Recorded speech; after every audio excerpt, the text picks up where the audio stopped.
बच्चों, आज हम इस वीडियो में अपठित गद्यांश पढ़ेंगे, जिसको हम इंग्लिश में अनसीन पैसेज बोलते हैं।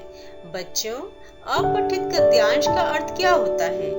अपठित गद्यांश का अर्थ होता है जो पहले पढ़ा ना गया हो। ये किसी पाठ्यक्रम पुस्तक में से नहीं लिया जाता है। ये किसी भी विषय का हो सकता है। इससे संबंधित प्रश्न पूछे जाते हैं। जैसे ऊपर कोई भी आपको गद्यांश दे दिया जाएगा और उसी से संबंधित आपसे प्रश्न पूछे जाएंगे। तो चलिए इसकी हम वर्कशीट देख लेते हैं। नीचे लिखे गद्यांश को पढ़कर प्रश्नों के उत्तर दीजिए। किसी जंगल में एक सुनहरी चिड़िया रहती थी। उसके पंख सोने जैसे थे। जंगल में सारे पशु पक्षी उसे बहुत प्यार करते थे। इस लाड प्यार से यह चिड़िया बहुत घमंडी हो गई। इसी घमंड में डूबी यह एक दिन आकाश में बहुत ऊंची चली गई। उड़ते उड़ते उसे इस बात का ध्यान ही नहीं रहा कि वह सूरज के एकदम पास आ गई। उसका सारा शरीर जलने लगा। वह दर्द से रोने चिल्लाने लगी। वह एक साधु की कुटिया के आगे आ गिरी। साधु ने उसे उठा लिया और खूब सेवा की। थोड़े दिनों में वह ठीक हो गई, पर उसका शरीर जलने से काला हो गया। चिड़िया को दुखी देखकर साधु ने उसे मधुर आवाज का आशीर्वाद दिया। अब सब उसे कोयल के नाम से जानने लगे। ऊपर दिए गए गद्यांश को पढ़कर निम्नलिखित प्रश्नों के उत्तर दीजिए।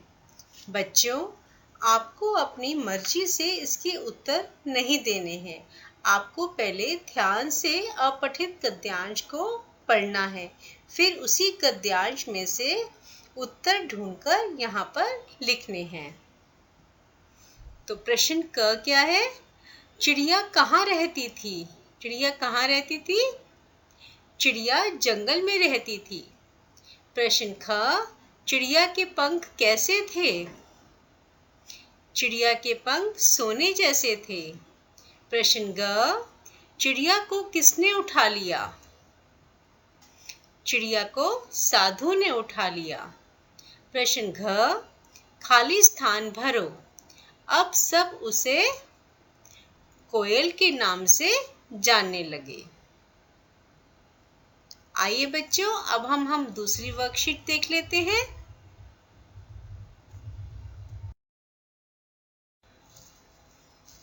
एक जंगल में एक हिरन अपने परिवार के साथ रहता था।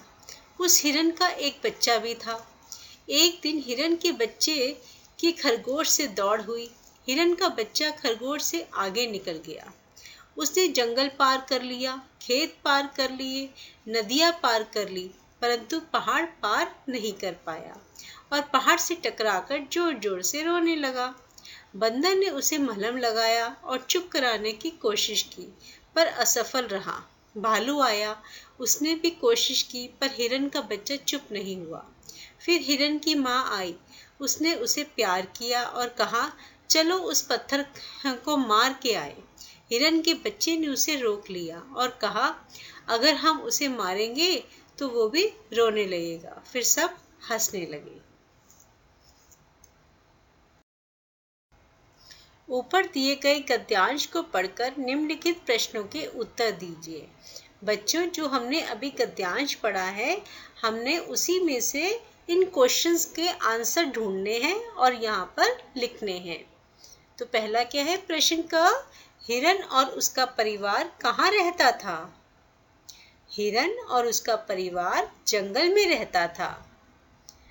प्रश्न ख, हिरन के बच्चे की किसके साथ दौड़ हुई? किसके साथ दौड़ हुई थी बच्चों?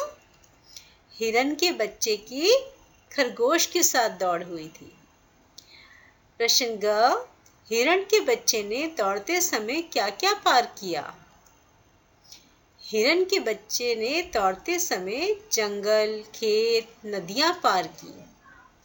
प्रश्न ग, हिरन का बच्चा किससे टकरा गया? हिरन का बच्चा पहाड़ से टकरा गया। जैसे वो पहाड़ से टकराया था, वो रोने लग गया था। फिर बंदर आया, भालू आया, उसने उनको चुप कराया, लेकिन वो चुप नहीं हुआ। तो किससे टकरा गया था? पहाड़ से टकराकर रोने लग गया था।